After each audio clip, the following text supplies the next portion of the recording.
Hi Greg and Alana, I'm going to go through your new 2021 Forest River Sunseeker 3050S. So you have the blinker activated side cameras.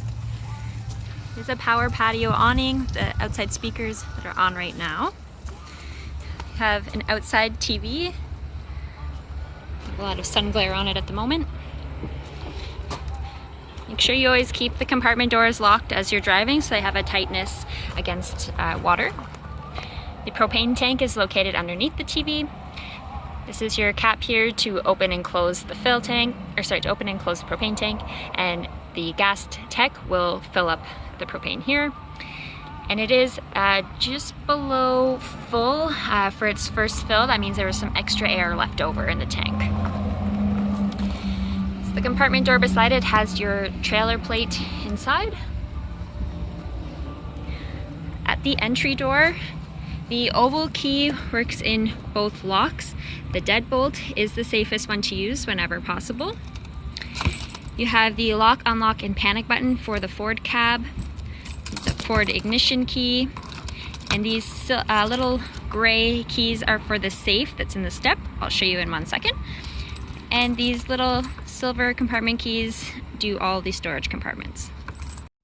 So those little gray keys work for this safe. Pop back in and turn to lock. So the 2 house batteries are located in the step. And they're kept nice and dry and clean. There's a fuse and breaker panel at the step as well.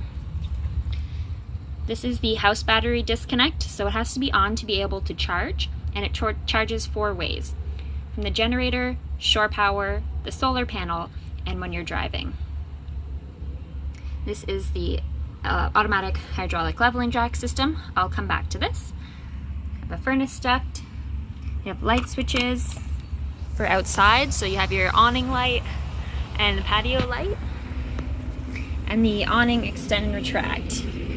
Right above it is the motion light. So this, I'm just holding the extend button for the awning.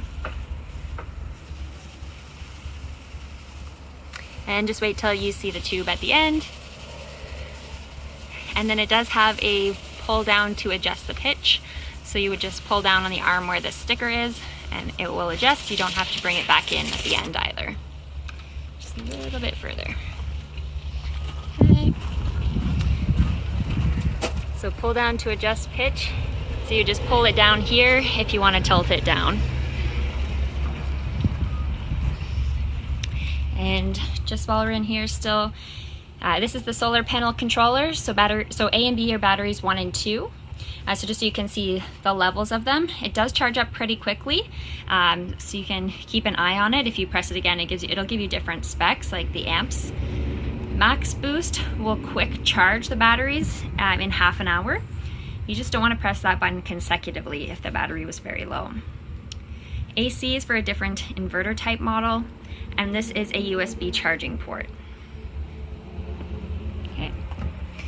Just at the entry door as well, it does have the Safe Ride phone number, so that's a phone number you can call to get any Forest River dealer service wherever you are.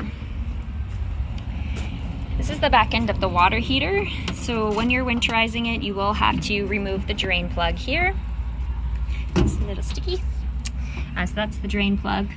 And then it does show the efficiencies, so gas, propane, and the combination of the 2 if you do have both available. The switches are inside, and I will show you them on the control panel. The furnace exhaust is right beside the water heater. You have regular 110 outlets with the GFI reset in case a plug gets wet. The compartment underneath, all the compartments are rotocast material, which is a plastic fiberglass, so they are all rinsable, and when you see the little black cap, it's a drain port. So the tires, the PSI should be 75 in the front and 80 in both rear tires. So another storage compartment. Back inside this little black door, we have the water filter. So the water filter is installed right now, and it does have a little white wrench that you would use to twist this to remove and install the water filter. I'll show you that inside. The water pump is off to the side, and it has this white hose for winterizing. So you would take this cap off the end of this hose and you'd put it into a jug of antifreeze, turn the water pump on, and that will pump antifreeze throughout the unit. It does have a little black cap there if you have any water sitting in this compartment. And then if you see this little blue line, this is your low point drain. So when it's straight up and down, it will let water out of the freshwater tank. So that's your low point.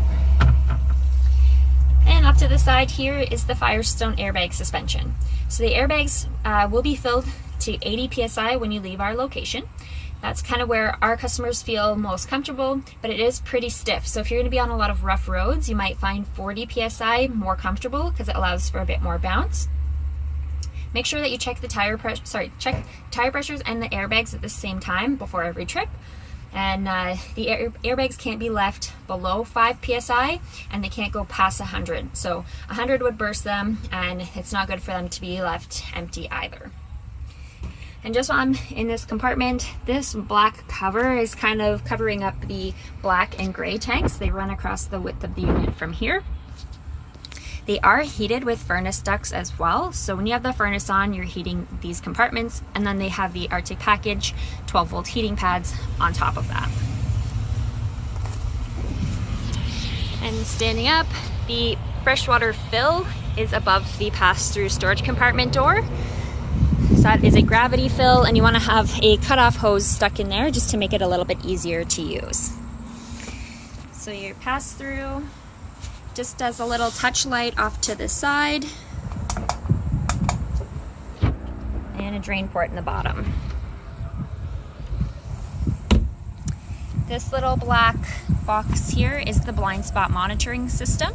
So that will tell you if somebody's in the lane beside you. I'll show you where that will light up, and it will alarm, make a beeping sound if someone is on either side of you while you have the blinker on. Standing at the back wall, we see the backup camera. The backup camera will show the bumper as well as far and wide.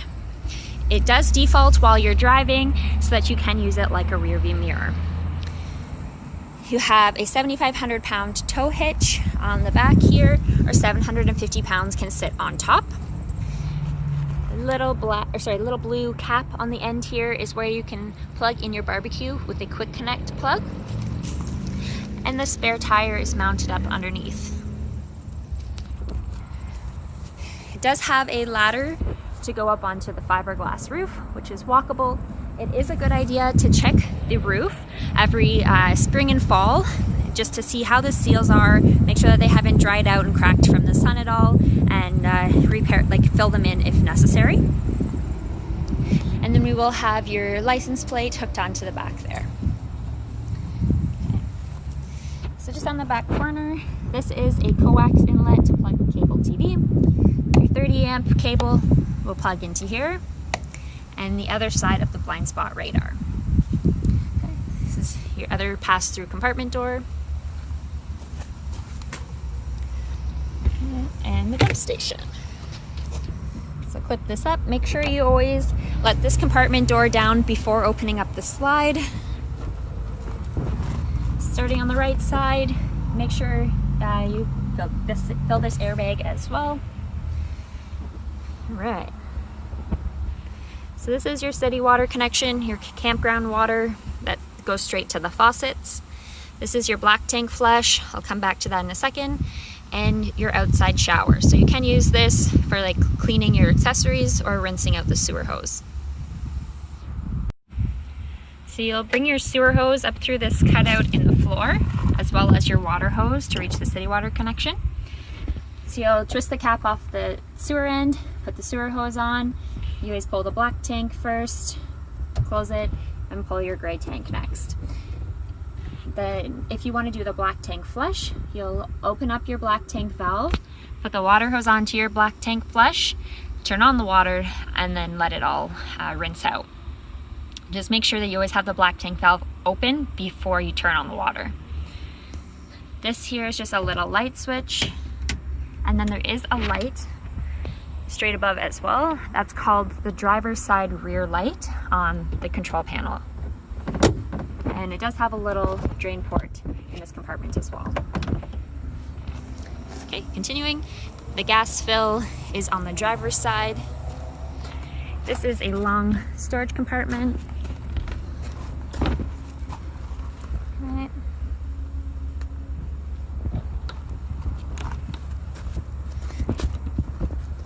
This is your garbage. It is a little bit wet, as you can see. This has just finished raining, so you'll turn the garbage to get it outside. It's another storage compartment. And the generator door. So the generator you can turn on inside or out here just the same. If it has been a few months since you've run the generator, it is best to turn it on from out here. So to do that, so you'll want to start it up by holding down the prime side of the rocker switch for a few seconds until the red light comes on, and then you hold it down on the start side for up to 10 seconds or until the generator turns on. If it doesn't start up in the 10 seconds, you want to wait about 30 seconds and then try starting it up again by priming it and then starting it. There is the yellow cap here for oil, so it does require its first oil change at 50 hours, then 100 hours, and every 100 hours following. There's a little breaker switch down the side there in case you have the generator on and you see that it's not providing any power. And the air filters up in the top as well. The generator does run off the engine gas tank, so it is set at a quarter. Once it hits below a quarter, the generator will shut off or not be able to turn on, and that way you have time to get to the gas station. It does have its exhaust out the side here. And while we're sitting here, this is the other side of the side camera. Just inside the driver door, these are your mirror controls here. So for power mirrors, you would flick it to the side and turn the arrows. The red switch is heat for the mirrors, so for defrosting. This is the 6-way power seat, and just underneath is another rocker switch here with the battery symbol. So that's the emergency start button. So when you would use that is if the engine battery has gone flat for some reason, maybe the headlights were left on, what you would do is be using the house batteries to start up the engine. So you would turn the battery disconnect on that was at the step, then you check the battery level to make sure it was full. If it's not full, you'd want to run the generator for at least like 15 minutes, let it charge up, and then you can come back to the front, press that button down, and press the emergency start button down and turn the key over, and that should start up the truck. Microphone for Bluetooth calling is up in the top.